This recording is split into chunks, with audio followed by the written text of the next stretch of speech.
Hey, so if you're trying to keep your finances organized, yeah, tracking expenses in Zoho Books is one of the easiest ways to do it.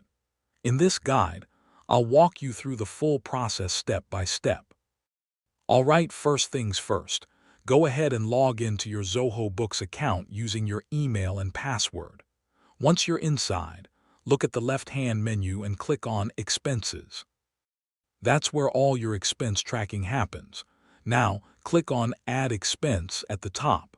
This opens up a form where you'll enter your expense details. Here's where you enter things like the amount, vendor name, and category. You can also add notes, like what the expense was for. If you have a receipt, you can upload it right here. This makes record keeping way easier later on. Once everything looks good, just hit Save. And yeah, that expense is now recorded in your system. You can always come back to the Expenses section to review, edit, or filter your entries whenever you need. And that's pretty much it. Tracking expenses in Zoho Books is simple once you get the hang of it. So, yeah, give it a try and keep your finances clean and organized.